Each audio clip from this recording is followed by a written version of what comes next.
This episode of the Off-Road Podcast is sponsored by Warn, Power Tank, and Medical Gear Outfitters. Off-Road Podcast, episode 325, Panhandle Overland Rally Recap. Tonight, Aaron gets nostalgic, Jeremy goes into hiding, and Coy leaves the state, and Ben gets busy. Welcome to the Off-Road Podcast about everything off-road. We cover the news, review products, and interview people in the off-road industry. I'm your host, Ben. I'm here with my co-host, Aaron, and our special guest host, Coy, and welcome to the show tonight. The Weekend Review is brought to you by Medical Gear Outfitters. What are you waiting for? Are you waiting to have a casualty on the trail? Check out medicalgearoutfitters.com to get straightened out. Medical Gear Outfitters has everything you need, whether you're going out for the day or traveling on a year-long expedition. Head over there to get off-road specific kits that meet all of your needs. And while you're there, make sure you use Off-Road Podcast for 10% off. You know, it's nice about having a nice, full, ready-to-go first aid kit. That it's ready to go? With that, it's ready to go. My son fell off his bunk bed, broke his arm a couple weeks ago. Mm-hmm. I was able to pull out my first aid kit, get him splinted, wrapped up. I used a piece of gauze because I didn't have a triangle. Found another thing I need to add into my first aid kit, and I got him off to the ER for X-rays, and it was a broken arm. So, yeah. After you tucked him back into bed and tried to get him to go back to sleep, you terrible parent. Well, so at first I thought it was hey, he fell out of bed, he hurt or sprained his wrist. No, he actually broke it. I got him to calm down, and then he rolled a little bit in bed, and it touched something brushed his arm, and he woke up screaming, and then it was yep, off to the ER we go. Fortunately enough, the hospitals around here, they opened up these little mini ERs that are full service. They have X-ray, CT, MRI. They can do all your basic stuff that an emergency room would be needed for, short of trauma, like extreme trauma. So good enough to stabilize you. So I was able to be in and out within 2 hours, which is, for an ER, that's pretty phenomenal. We got in and were immediately seen by a doctor. Yeah. So yeah. Well, Aaron, what's been up, man? I still haven't done. I'm so swamped. I've got farm stuff going on. I finally finished splitting the firewood I've been talking about for the last 3 podcasts. So I got that done. Got our burn pile lit off and all the branches and limbs from stuff that we had laying around. Got that all burned up. We had concrete poured for sidewalks last weekend, and I removed the forms for the concrete for that. Just lots of projects on the farm and the house. Just busy. So because of that, I just haven't got out. I did drive my truck again, and the clunk in the rear end is heavier than it's making me really nervous. It sounds like my whole rear end is going to fall out. So I need to stop driving it and get it up on some sort of lift to check things out. I just have no idea. And you're muted, Ben. I haven't had a chance to look at it. So could it be something as simple as some loose U-bolts, or your driveline has a loose bolt? I lifted the back end up with a forklift, like I mentioned last week, and the drive line was good and tight. The wheels, the hubs, the wheel bearings in the rear, everything was tight there. The leaf spring seemed tight. The rear shocks seemed tight. So I'm not sure what the deal is. So it might be inside. I need to look into it. And beyond that, I got one of those Facebook memories this morning that said that I lifted my Frontier 8 years ago. And then it also, this exact same day, it said that you and I, Ben, became Facebook friends 6 years ago. Oh, so that means you joined the podcast like 6 years ago. Almost, yeah. Well, Yeah. I had you on as a guest, and then you just never went away. Yeah, you couldn't get rid of me. I hear about that on other podcasts about hosts they can't seem to get rid of. Yep. Coy, you better rebuttal some of this Tim nonsense. He's lighting you up. Timberly. Yeah, I noticed Timberly was he came out of the gate hot, obviously. I'm sure he doesn't believe that my house is this nice. This isn't my house. This is my penthouse. So my house isn't as nice as the penthouse. Literally I'm top floor here. So but you don't want to, have your kids run around in what's behind me here. Like they just beat on that piano all day. It's so annoying. Well, besides heading to the penthouse for your podcast tonight, what else have you been up to? Yeah. I've had crazy busy last week and couple weeks. I also poured concrete I mean, I paid someone handsomely to do it. And I didn't do any of it, which felt really nice for a change. Turned out beautiful. I shot a deer yesterday. So yeah, that was cool. Yeah. It was a beautiful doe that was too small, but it was the biggest in the group that I was aiming at. So that's a nice one, Brent. touche, Brent. Touche. Yeah, Brent wrote, "Don't worry, Coy. Tim's just happy he can interact live on the internet without having to put a credit card number in first." I think Tim's actually getting credit card numbers. I think he's on the other end of that camera. That's possible. Yeah. I bought a little project car to kind of use right, / flip at some point here. It needs some work. So 2005 Scion that I picked up for what I think is a really good deal from a friend of mine, and I'm gonna drive around, mess with it, and do some stuff with it, and try and trade or flip it into the next big thing. Not a Toyota, but we'll see. So is it an FRS? No, it's a Scion TC. No, it's a toaster cheap. box. You only said that you bought a Scion. You didn't say which Scion. Sorry. I was there when Scion was introduced, and TC were like the first one, so that's the car I think of when I say Scion. All the rest I just think of as Toyotas for some reason. Was the TC the original? I thought the XB was the original. Or did the TC and XB come out at the same time? I think it was kind of the same time. Those are like the same difference. Yeah. So, and it's a manual, fun little car, but it definitely needs some work. So, yeah. And then I had a little party at my house this weekend, and then today I was up cutting meat. So, barely got here in time because I had to process that all up, and I'm gonna make a bunch of jerky and have some venison. There you go. You gonna have some pumpkin spice jerky? I've tried to pumpkin spicify meat before, and it doesn't turn out as you would think. Well, maybe it does turn out how you think. It doesn't taste good. So I think I'm gonna try and do like a honey sriracha on half of it, and the other half I haven't really decided. I was listening along those lines. I was listening to a podcast on homesteading, and this guy was talking about.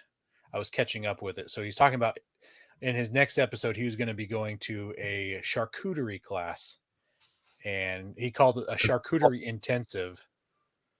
And I'm like, what's so intensive about putting like meats and cheeses and crackers and some grapes on a plate? But so the very next episode, I immediately listened to the next one because now I'm wondering what this class is all about. And it sounds like it was an actual 2-day course that they had to they learned the different ways of making different types of sausages and the dangers that you can encounter with curings and things like that. And they talked about how they just had an entire hog. They just split this hog open, and how when they process the meat, they process it differently than when you're splitting the hog up for just meat. You cut it up differently for making sauce. I mean, it was pretty interesting. What I assumed was just like a plating the food class.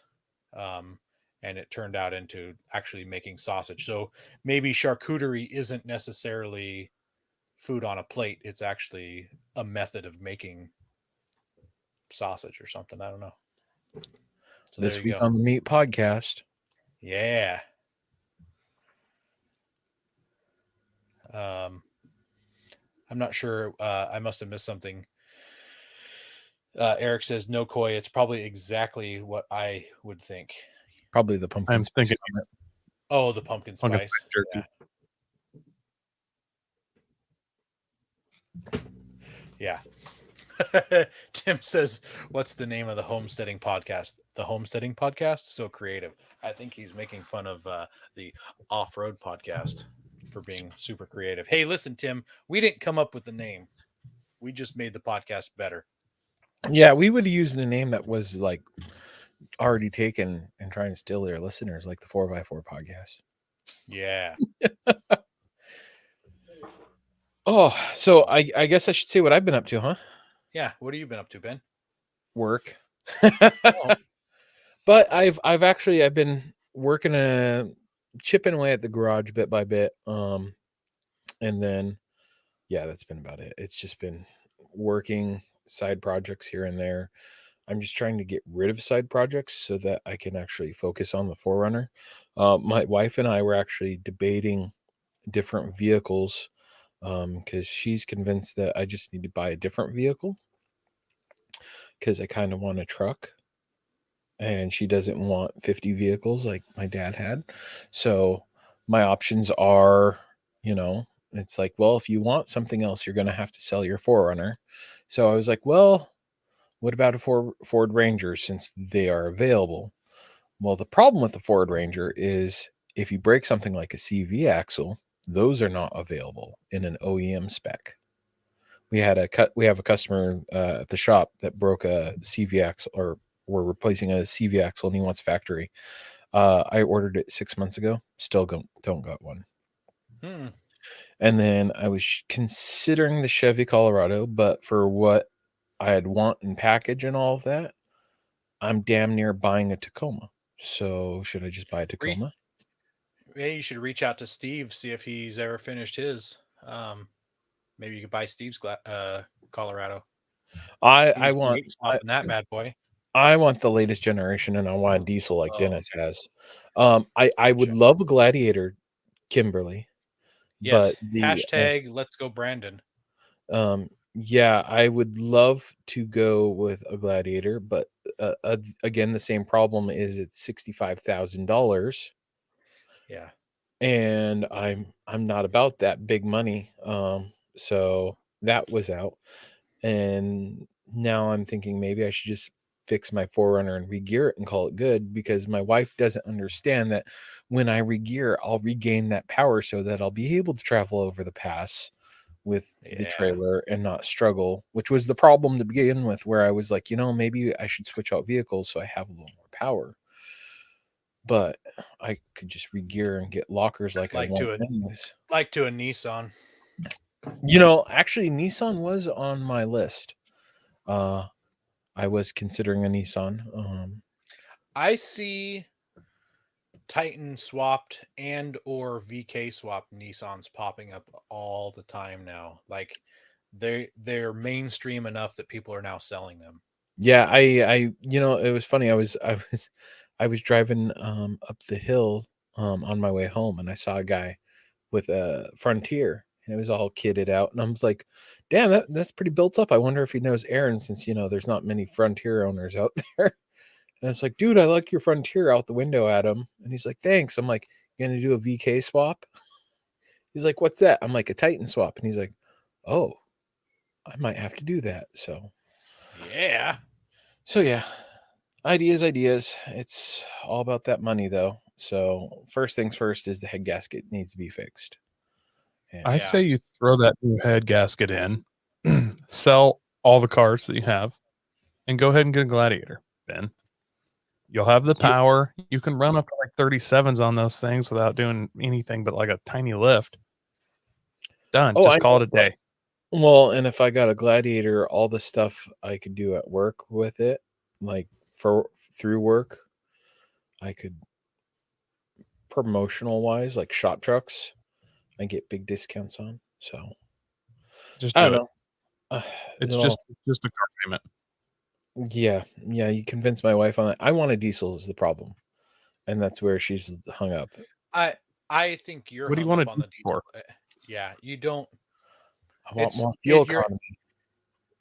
yeah, but you're going to pay out the nose for it, and your diesel's going to cost extra. And when you have to do maintenance on it, it's going to cost you more. Everyone says that, but the funny thing is, here in town, diesel is usually 10 cents cheaper than regular. But I mean, then you Wow, have dips and all that. So you could save $3-4 every time you fill up. Then, what you're saying. Plus I get more fuel economy. So that's the thing, though. What And more when you're low on? Yes and no. That's a turbo diesel, and it's small. You don't really that torque doesn't come in like you're thinking of in a diesel. This isn't a giant Cummins. No, I got you. Well, and the other thing, so I had a guy come in the shop. We were putting a winch in his bumper. He has a JL 4XE, and I got to drive that. That was pretty fun. Yeah. So now I'm just saying the gas one, like it still gets pretty good gas mileage compared to other Jeeps. And I've known some guys with some of the Jeep Liberty diesels and stuff. Jeep's not really that good at doing diesel. Oh, or at least the Liberty diesels are garbage. So yeah, so I don't know that I would trust Jeep's diesel for a while. Like I'd give it a minute. So I think I would go with a gas one. But still, then I told my wife out the door it has to be a Rubicon package. I'm really not trying to spend a bunch more money later. So well, yeah, but I mean, good thing Jeremy bought a Rubicon, right? Like, yeah. If you're going to plan on regearing and stuff later, do you really even want a Rubicon, or could you just get like the Mojave package or whatever that has just a rear locker? Like that's the same as any Tacoma or something you're going to get. I want front and rear. Well, but no. I think you're still going to have the same issue towing your trailer over the pass. If I go 37. No, even if not on 35. Even if you were like, you don't think so with the V6 Wrangler? No, the V6, not the V6 Wrangler, the Gladiator. I mean, because that has has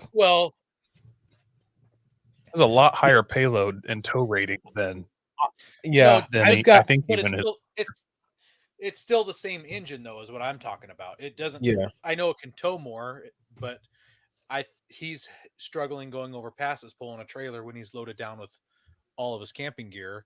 I would expect it if you did that with a Gladiator or the thing is my 4Runner's geared for 29-inch tires, and I've got 33s plus a bunch of crap on it. Whereas if I bought a Gladiator that's a Rubicon, which is I think they come with 33s. Yes. So I would be geared for 33s if I got it with a tow package, which I think would give it the 410s, which would probably give it better tow rating. I would think. I don't know. I don't know exactly what their power and everything is. I just know I'm going down I-5 and they go by me on 37s doing like 85 just all the time. So they can clearly, I mean, they're doing okay. Yeah. And I actually know a guy that's got a Gladiator. Maybe I'll convince him to tow my trailer sometime to tell me how it does. You can get the Gladiator in a manual, right? Yeah, I could. Yeah. My wife, so if you did get a manual, I would love a manual, but my wife can't drive one, and she refuses. It's a fight that I've had so many times because I found a JK for I think it was like 10 grand used, and it was a manual. She's like, "Oh no, it's manual. I can't drive that. So let's not get that because then I can't drive it." Give or take. I'm just saying you I'm could probably for less than Yeah. $1,000. I feel like, but yeah. I don't know. It's a battle. I'm just gonna fix the Forerunner at this point and see how it I goes think after the gear. I think you should just fix exactly fix it. And she said sell the uh Expedition. expedition. I keep wanting to call it excursion. Sell that guy, slap the gears and the lockers in it, and see where you're at. So Yep. Well, and it's only going to help it with the gearing. Mhm. So, and I mean, it's your worst motor case will scenario. your motor will be happier. Oh yeah, it'll be a lot happier. Yeah. All right.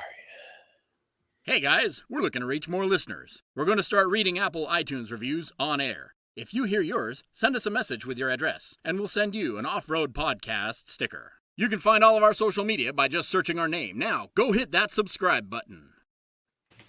Yes, Eric. If it was already in the driveway, she can't say no.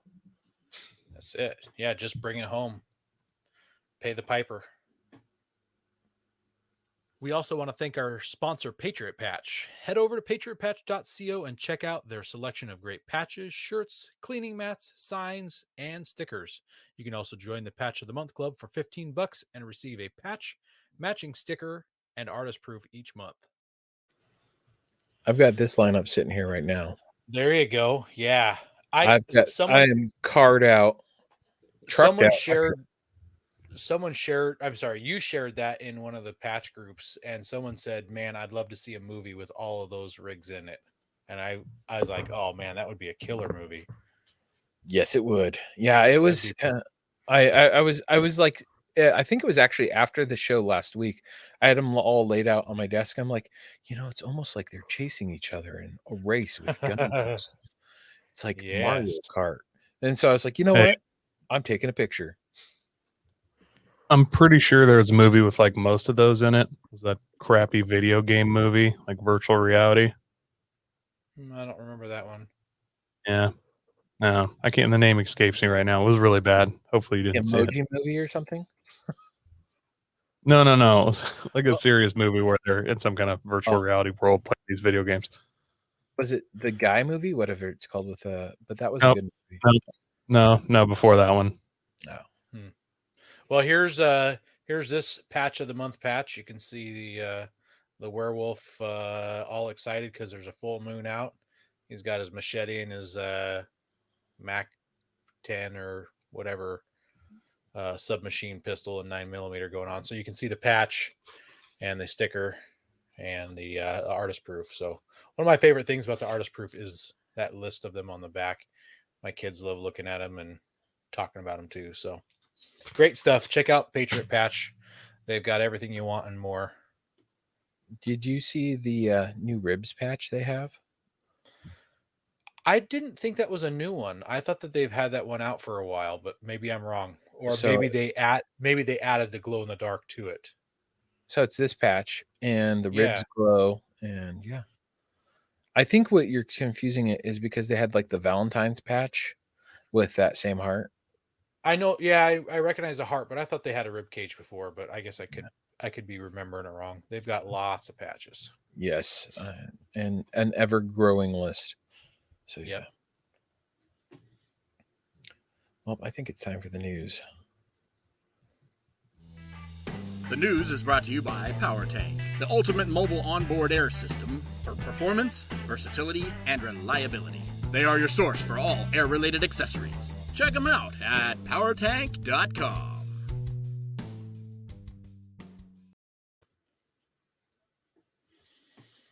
All right. Well, Jeremy queued up some news here. The first article is is that how you say it? Stellantis Koi? Yes, that is how you say it. Yeah, Stellantis Group is teasing some Jeep and Ram vehicles for the SEMA coming up in like 3 weeks. So Man, I hate how your screen. Oh, there we go. That's better. I So had to this is the move windows. first picture they're showing, and people are speculating that it's a hybrid or all electric Ram TRX. If I would not be surprised seeing the blue like it is if it's Yep. like the 4xe. Yes, exactly. So it's got those blue accents on the grill. This next picture is Old Gladiator I think Ambulance. yeah, I think it's a drawing. It's not necessarily it's like a rendering. I don't think it's real, but we'll see what they bring to SEMA. They're probably doing some resto mod version of the M715 truck, which will be pretty cool. Looks like a new top for a Jeep.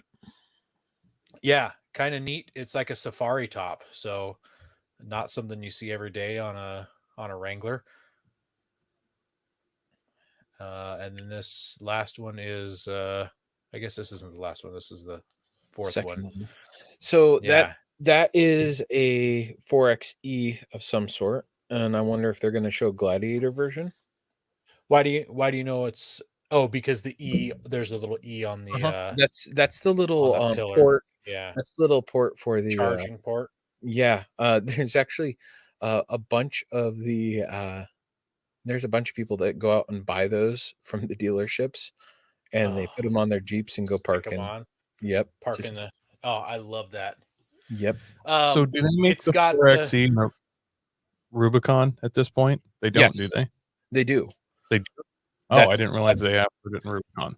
That's what I got to drive at work the other day. Yeah, it was really weird with it in the all electric mode because it's I've got a hybrid Camry, and it's really silent, and like you can't tell it's on until all you see is this little light on the screen that says ready. Mhm. So yeah, I don't know. My Nissan Frontier V8 swapped is exactly like that, only 180 degrees out. When you start it, you know it's on. Yeah, the I will say the engine bay in the 4xe, there is not room for anything under there. Really? There is, because you've got where do you put your engine. breakfast burritos to heat them up? Oh, there's room to stick a breakfast burrito, but like I don't Yeah. know where you'd stick an air compressor under the hood. It's Yeah. pretty tight, so it'll be interesting to see if that even happens. Then, Yeah. you Well, could I'm stick just a wondering if there. they're I wonder if they're just showing off some Mopar parts in this picture, because it's got that lighting ditch light up there, which I bet you Mopar's just going to be releasing some of their own stuff. Yep. And then same with this one is the back end of like a Ram 1500, and it's got a bed rack. That's not like a contractor rack; it's a bed rack. Yep, that's like an overland rack. Yeah. They probably cleaned up with Thule. It's got looks like it might have not side skirts, steps, rock rails or steps there. So I wonder if they're going to do like the Power Wagon types thing with some steps, overland style. That's possible. Oh, TRX. So no, that's the first pictures of TRX. Oh yeah, that one in that picture is not a TRX. So anyways, yeah. So there's just a little tease from SEMA. We'll find out in 4 weeks what's going on with that. It's coming up quick. Yeah, it is. Our next article is that the 2020 order guide for the Ford Bronco confirms that you can get the manual transmission with a Sasquatch package. So when Ford first announced the manual, you were not going to be able to get it with a Sasquatch package. Apparently there's a bunch of outrage over that, and Ford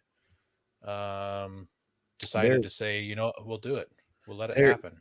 There was a lot of hate over that one. Yeah.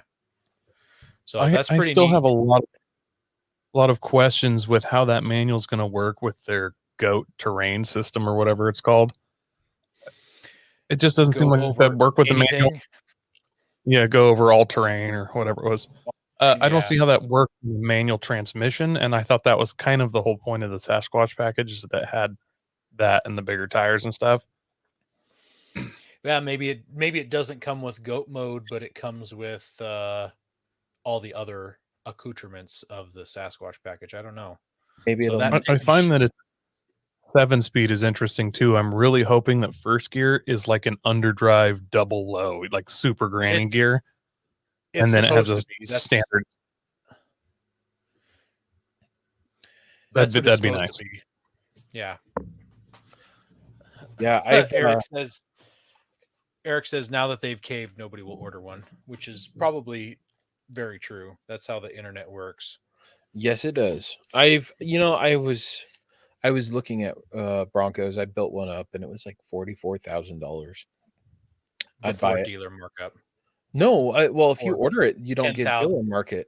Oh, yeah, but if you order it, you don't get it for 3 years. Well, and that was the problem. Is it would be until like 2022. I'm like, well, what is the point of ordering this if I'm going to wait 2 years, 2022, 2023, and if not longer, because they've got the chip shortage and all that other garbage. Just a pain in the butt. Yeah. I'd So love. let me throw this back in. Obviously, it's that you can get your money back if you pre-order, right? For Yeah, at least till it's being built. Why don't you just go ahead and pre-order one? And if Ford gets their stuff together, then maybe you could get one sooner. And if not, when you buy a Jeep or something else, just cancel that bad boy. But at least you got your place in line. yeah, it's not a bad idea. You guys are Heck, terrible. maybe somebody would. You could just be like, "Hey, man, I pre-ordered this, but if you want my place in line, I'll just take $100 from you. It's yours. Sell your spot." Yeah, there's actually there's a dealership in Enumclaw that has a big Bronco there, and I was half tempted to go down there and go for a test drive, Half tempted. but I'd have to take the wife with me looked at one in and person? sell her on that idea. Have you looked at one in Not to person? Not to test drive. You don't have to take. No, it with you. not. I wouldn't have to take her to test drive it, but I mean, I'd still have to sell her on the idea of waiting for it for however long.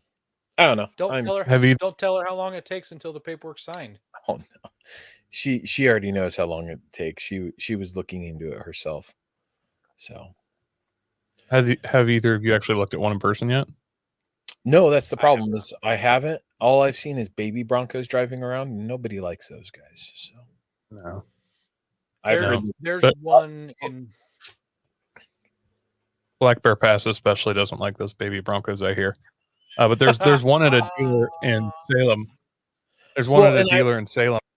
I don't think they're selling. It's just because it's been there for weeks, and obviously, if they're selling it, it'd be gone. But it's yellow with a black soft top. I don't care for the soft top, but they were closed when I was checking it out. But I got to walk around it and kick the tires, and good looking rig. I don't care for the soft top. The hard top looks a lot better to me.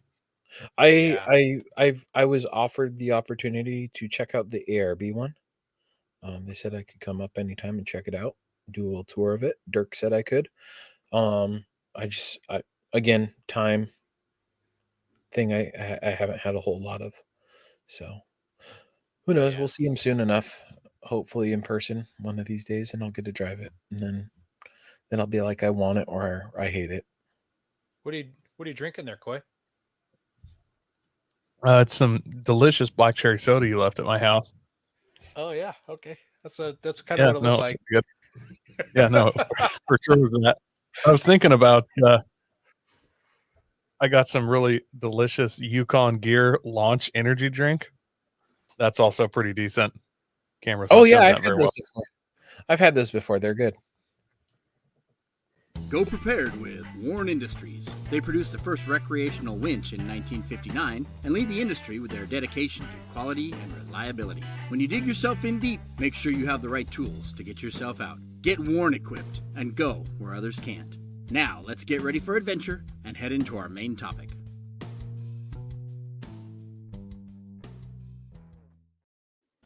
I still love that in those pictures or in that video, there's not one single picture of me stuck and winching. except for behind me right now. As he says that, the picture behind him of his stuck. Oh yeah, stuck good. Well, Coy. Well, it's because you didn't produce any footage for that. Yeah, I'm usually busy winching myself. Nobody's there rolling camera for me. So yeah, Eric, I was at the penthouse over the weekend at the Rager that Coy threw. So Yeah, he was actually playing the piano over here. It was eventful. Yeah. Yeah. Oh, so actually, the party was for Andy, and Andy and I sat side by side and we did a duet. So it was a lot of fun.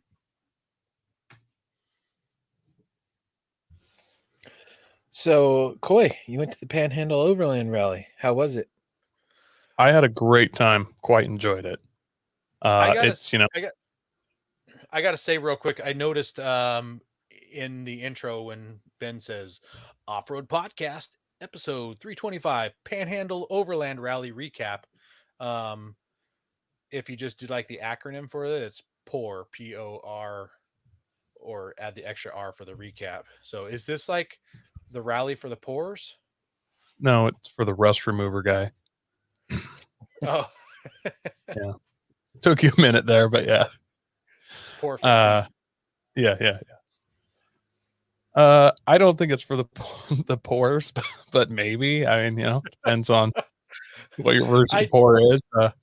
I just joined a Facebook group about overland pores or something like that. What is that group called? I see the pores are into overlanding now.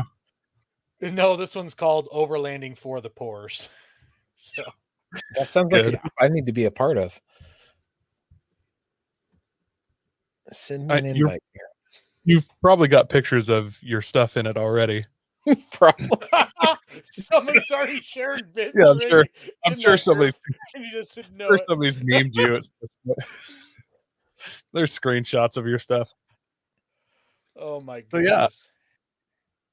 So yeah. I thought it was a cool event. It's a lot different from Northwest Overland Rally. If you're familiar with that one, I know you guys are. It's a lot more chill vibe and a lot smaller. And I actually like the kind of the terrain there better. I've never been to northern Idaho before. I assumed Idaho was always like down by Boise where I've gone before. It's kind of like flying across the ocean if you've ever like flown to Hawaii, or where you just keep looking down. It's just like, wow, more ocean, except for it's just like, wow, more crappy flat desert. So when we actually went to northern Idaho, I was like, wow, this is really beautiful. It's in Sandpoint, or just outside of Sandpoint, I guess. Beautiful, like cool little town, little breweries and stuff right on this lake. Very beautiful town. And it feels a lot like the Cascades in Oregon. Not the Cascades in Washington that are way better. They could be better. I don't know. I haven't really been to them. There's a lot of people from Seattle that go there, so I don't usually. Yeah, I don't blame you. So what was the entry like cost wise? Was it similar to like Northwest Overland Rally? It actually was a touch cheaper. It was $115 per adult, and you just got a campsite, which was wherever you'd like to camp. They just had the vendor area taped off kind of with some ribbons, and then you could just camp however you wanted, any configuration. So people, I kind of got a spot closer to the vendor area because I didn't want to have to walk a super long ways. So I split the vendor area and a bathroom not too far away because I'm a hardcore overlander and I don't like to walk far to a blue room. And right there, people kind of rode up Northwest Overland style. When I originally was there, it was just me, but out, I mean, they had a pretty good sized area. There were people, making their own little wagon circle of campsites and stuff. And I hear next year they're going to have a much bigger spot. They've got a mountain top right near there, and they're going to have, I was told they'll have 800 acres next year. So how did the camping work out? Like the camp spot sizes, were they like, I think what Northwest Overland Rally's 20 by 20?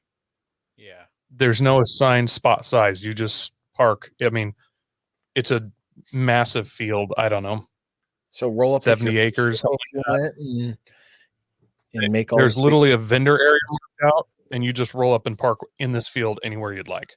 Nice. Gotcha. And however That you'd is like. nice. Like people were literally making their own circles. So like, obviously friend groups that have 5 or 6 campsites, and they just like circle it up and then have fire or whatever in the middle. Nice. We could have a real fire as long as we had an off the ground fire pit. So that was pretty cool. So That do is you have an awesome. off the ground fire pit? I did not, but other people did, and I was surrounded by propane fire pits, so that worked out for me. Koi's like, I got this cardboard sheet to get it off the ground. That's how you do it right there. I've got this pizza box that I use as a fire pit. Yeah. So I'm hearing more and more about these rallies getting bigger and bigger and more out of touch with people and just becoming commercialized and stuff. Is this one keeping a still a family friendly vibe and stuff like that? And This one was very family friendly. There wasn't a lot of kids there, but I literally just told my kids you can stay in the vendor circle, and I just let them run wild in there and annoy everybody. They quickly made a couple of friends, and as long as they stayed in that circle, they're having a good time. That's my setup right there. Did they dig any holes with your shovel for people to step No, in? no, they did not dig any booby traps that I'm aware of. Oh, Could have. that's good. Yeah. Yeah, I almost broke my ankle today at work in a hole. Oh my goodness. You need to get some ankle braces. Oh, that's why I wear high top boots. I have to go off subject for just a second. I did a Zoom parent teacher conference today, and I had a really proud dad moment. My kid's in first grade, and she said that he has a advanced level of sarcasm, and it confused a lot of the other kids, but she appreciated it. I gave him a little puff on my fingernails. What does he now? Must have that from his mom. That is so awesome. Oh man. Yeah, it was. Make sure you boy thing right there. been my finest hour. Can you It reshare definitely could have that? been my finest hour. Oh, here, I can share the pictures too. Is that a Bronco in the background, like a OJ Bronco, or is that an F-150? The one with the hood up. See, there was a OJ style Bronco there. That was the first time I've seen those Mickey Thompson Pro X tires, those super beastie like four-wheeler looking tires. Mm-hmm. And it was very aggressive. Looks pretty cool. Gotcha. So, and back to your question about these events losing touch. This one, if you didn't want to camp by somebody, you could get a good buffer of space. Just go out, park by yourself if you wanted to. That's good.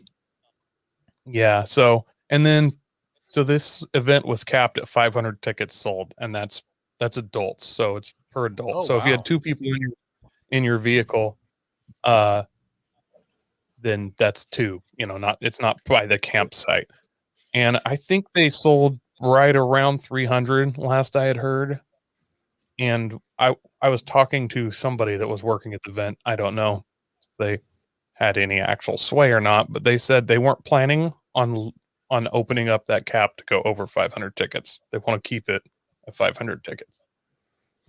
That's nice, because then that means they're not all about the money grab as much as they are wanting to keep it not huge. So yeah, I was listening to the Overland Journal podcast over the weekend while I was stripping the concrete forms, and they were talking about Overland Expo Mountain West and how it is. They just didn't sound excited about it at all, because there's just no connection with people there anymore. It's all commercial. You got to pay money to get there. Vendors have to pay big money, and just lots of not fun to it anymore. It's essentially, you might as well go to the expo hall in the biggest city near you and go walk through the home and garden show of overlanding. So Tim says he will go next year as long as Coy isn't there. That's fine because I'm not going if you're there for sure. But you drive a Jeep and you're several states away, so I don't really have any real fear of you actually making it.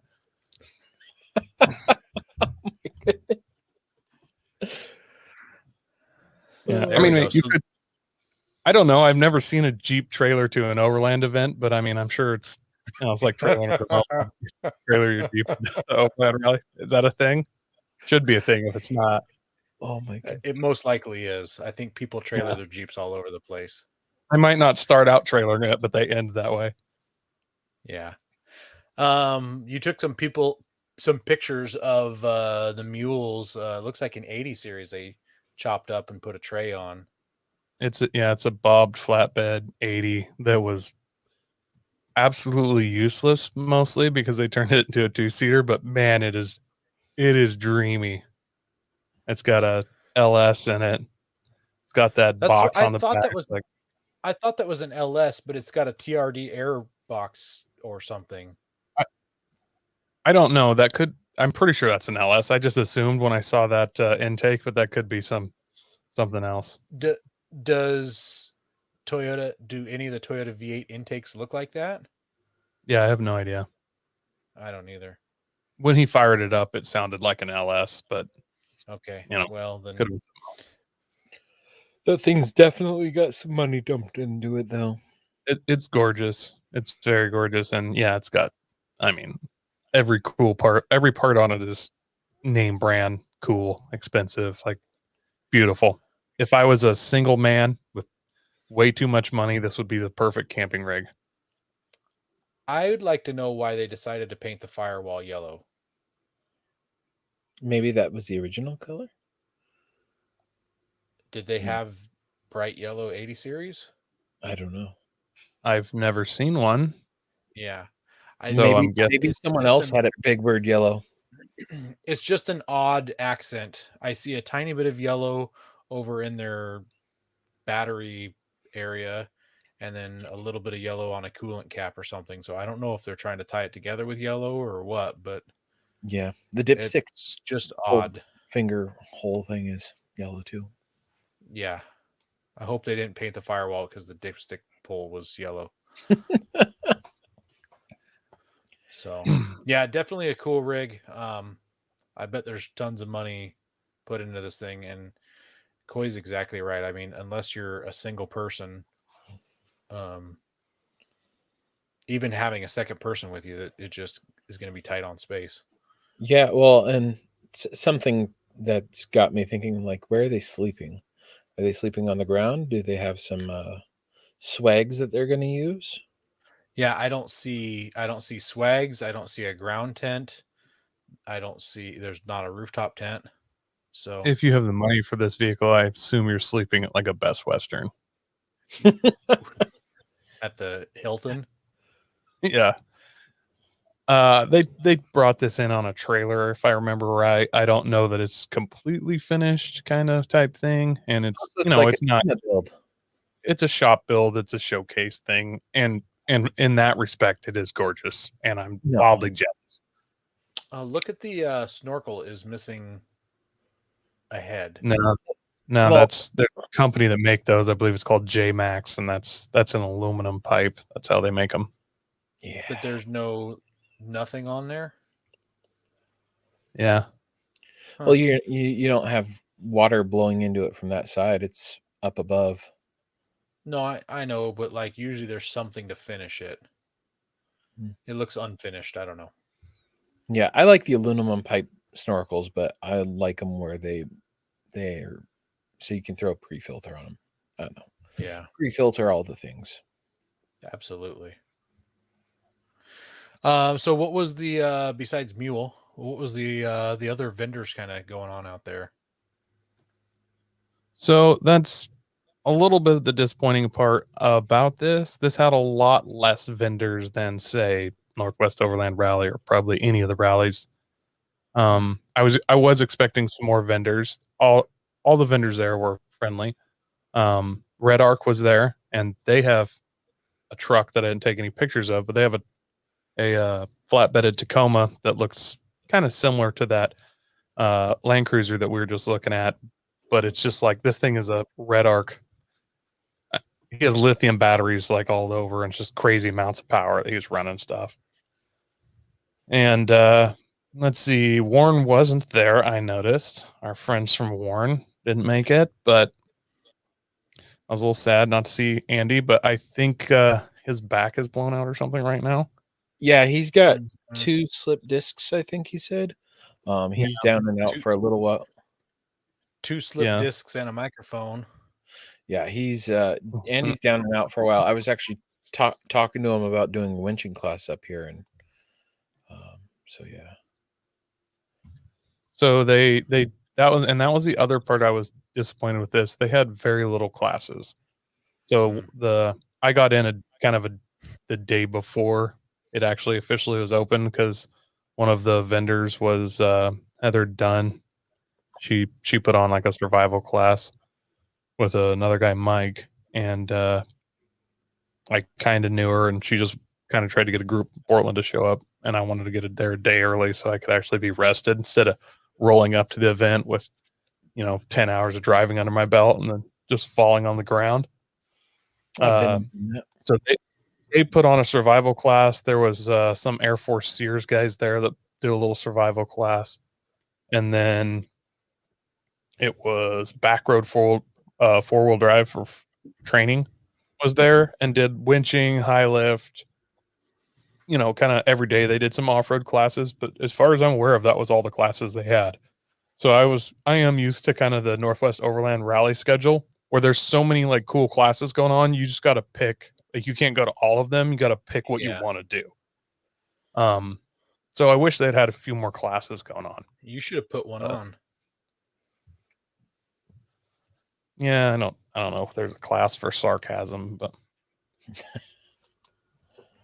Whatever. I don't think memeing's class. How to lose a bolt and try and find it. You could do one about you were totally underwater for me just now.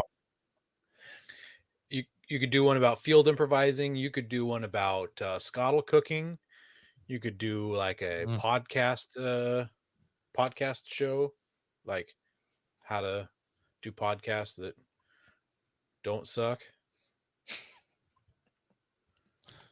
Well, Boy says you could. Tim says you could do one on flipping Titans on their side.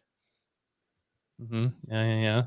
I don't know if anybody would let me do that with their Titan there, but I could bring an off-road forklift to do that. Yes. Little inside joke. Talk about the raffle. Yeah, looking at this picture, I'm assuming they did the raffle. They did a raffle. They only did it on the last night, so there wasn't raffles every night. And they did provide quite a bit of free alcohol. There was coolers and coolers with all the White Claw and delicious microbrews you could drink. The raffle wasn't nearly as big. So this picture right here, you can see that's not the whole crowd, but there's a pretty decent crowd. The raffle went for like 45 minutes and, people were screaming burn it still, like Northwest Overland Rally. There were no rooftop tents or any like winches or huge items that went, but there was some, super cool stuff that got raffled. So there was a bunch of straps. It's like cool straps. I don't know even how to explain them, but they're like they weren't a ratchet strap. They're like one of those pole slipping ones, but like a super gadgety cool one. There's like a backpack that has like a full survival kit and even had like one of those Chinese ham radios in it, which I was really hoping to get, but I didn't. And I would say that might have been the biggest thing was that backpack that was like fully outfitted with a ham radio and everything. This is only their second year of doing it, though. So I imagine the Northwest Overland Rally on year 2 probably wasn't giving away tires and rooftop tents, but I don't know why I wasn't there on year 2. Yeah, same. Yeah, I agree with that statement. And because there's less vendors there, there's going to be less stuff to go away. So the Yeah. smaller, more cool, less commercial event there is, there's going to be less stuff that gets given away. On the other hand, there's less people there, so your chances of winning maybe a little higher. Mhm. Yeah. Especially if they have it capped at 500 people. I mean, you think about it, depending upon how many prizes they've got and all that, as it grows. But again, that capping it could possibly limit that too. So the other thing they did, you only got a raffle ticket for the paid entries, so your kids couldn't get any. So that was kind of a bummer for the people with kids, because at Northwest Overland Rally, all your kids and stuff can get one. So your kids, everybody gets a ticket. so your kids, they're like, I was one number off from winning the general tires. Like, they're counting down. I'm at the last one. I'm like shaking. I'm about to lose it. I'm already kind of like getting ready to jump, and because I know I'm one of 10. It was like a 5. Last number was my number was like a 5. They called a 6, and literally a 5-year-old was like, "Whoa!" goes running up there for her set of general tires, and I was like, "Wow, this hurts." But so in other words, it goes both ways. Yeah, so that's a knife that cuts both ways. So it's kind of nice that only the adults win something. And there would be vendors that got up and like, hey, I believe it was Dragonfly Tarps, got up and was like, okay, the first, I think he counted all the kids there. The first 6 kids that get up here get a prize. So all the kids ran up there, and they all got like a Land Rover Hot Wheels car. Oh, that's fun. I think those ones, he said, wouldn't leak any oil. So that's good. Yeah. Well, was there any highlights? Any highlights of the event? I can't really say that there was a huge highlight. I ran they had an off-road course like most of these events do. And while it wasn't really crazy, it was the most aggressive one I've been in at like an Overland Rally, their training course. So it went through the woods, and they actually had a nice canyon that you kind of went through, like steep downhill and a nice little climb up. I mean, if you had, all-terrain tires and a 4-wheel drive, you could do it. But it was a lot more than what I've seen at other events. They dug a pretty good tank trap to drive through, and then they had I don't know whether they're like the caddy corner speed bump kind of thing. They got a bump and then a hole on, and they had some of those that were pretty deep. Like I was full flexing through them. So I appreciated that they tried a little harder than the other events to actually like max out a rig's capability, or at least a stock one. And they had on the course, you could, as long as they weren't teaching a class, which they had, they'd teach classes till like 11 and then one afternoon in the afternoon for an hour or two. But like after like 3 o'clock, it was just open. Anybody could just go run it. That is cool, because I want to say it, Northwest Overland Rally, at some point it would just close and no one could use it at all. Yeah. Yeah. And there were classes going on all day, and half the classes were being held in there. So that is an interesting point. And it wasn't just like Northwest Overland Rally. I mean, it is just a loop in the trees. This was probably, I mean, it's a chunk. It's like a quarter mile. Like it's a little track. It's a track. Nice. That's a big one. Very That's nice. good. That is nice. That is a good one. I mean, it took, I don't know, 10 minutes maybe to do. And they had a easy and a harder one. So if it was your new, or you had a, I don't know, Jeep Trailhawk or something, a Renegade, you could take the easy path. You had the Toyota, you could, do the harder stuff. I thought you were going to say a Rubicon. You could take the easy one. Well, I should have. If you have an FJ, you take the harder one, like a stock FJ. Yeah.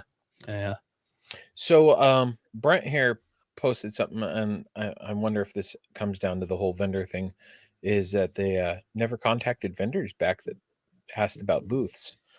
Or they never contacted Brent back, so there's an assumption that maybe he didn't contact other vendors. Yeah, and I wonder if that could be it. I mean, though, I don't know. I mean, some of the bigger ones, I mean, it could have been, hey, we're short staffed because of COVID, yada yada. Yeah. There was obviously a bunch of vendors there, so yeah, and not all of them were like real well known. Sorry. Not all of them were like super well known. There was a rooftop tent company there called 121 West, or 121 Degrees West. I'm not sure. Super nice guys. I hung out with them quite a bit while I was there. And, but I mean, I'd never heard of him before this event. So clearly he was okay letting, not just the big five in there. So No, and that is cool. It's nice to see smaller companies involved where they get a little bit more of a spotlight too.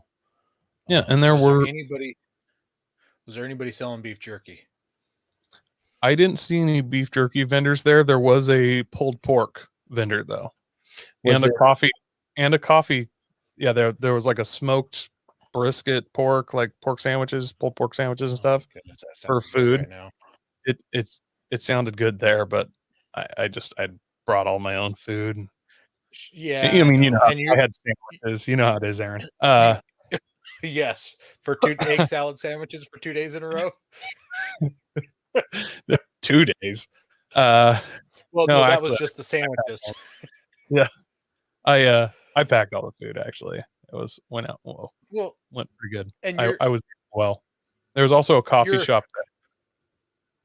You're a good cook, and so I eat MREs and cold cereal when I go. So having someone else's warm, hot, pulled pork would be a luxury for people who eat cold hot dogs because they're even too lazy to boil water. Yeah. There was a bunch of cool little vendors there that I'm not saying that they were small or anything. I just hadn't heard of them before. So there were more smaller ones that I hadn't heard of, whereas like Northwest Overland Rally, it's a lot of name brand stuff that you've heard of. So I looked up like your 121 Degrees West company. They're out of Coeur d'Alene, Idaho. So it would make sense that they would want to be there. It's a small local company. Well, actually, we should try and get him on the show. One of the guys lives in like Bellevue. He's not too far from you. So their owner. So I'm always down for an interview. All in all, it was a great event. It's a pretty good chance I'll go again next year and check out the bigger, better venue. I'm hoping that with 800 acres, they can kind of do an epic off-road track, which I think would be cool if they built a really, really good one, which I actually tried to talk them into. I was like, hey, how about like the last night you guys take that backhoe in there and just go crazy and just be like, okay, the track's open again and just see what happens. That would be pretty cool. Yeah, because they had a big piece of equipment there to do all this stuff. Yeah, and I wish you would have gone to the Idaho Overland experience so that you could compare the two. I couldn't compare the two. It didn't seem like these people had too much hard feelings with the other people, but yeah. Well, yeah, and I was talking to it got brought up on the show. I think it was through Jamie, or maybe Brent had said it, that they had that they could see why the events had kind of split ways, because theirs was more geared towards getting overlanders to see the wheelers a little bit more. I think it was how it was said. I'm pretty sure they split ways. The vendor tripled the price on their site, but I think that's most of it. But I mean, clearly they're doing well where they're at. It was it was just a field on somebody's ranch basically that they had rented. There's a lot of horse poop out there, which is annoying, but luckily I had a shovel because I'm a overlander, and I was able to clear all the organic apples out of my camping area. Was it like a Demos shovel, like a $300 shovel, or no? It was a Lowe's. It wasn't. 17. It was not Murder Spork. No wonder you go to the poor rally. I know. A Cobalt shovel. They were selling those there. I also noticed an insane amount of go treads at this rally.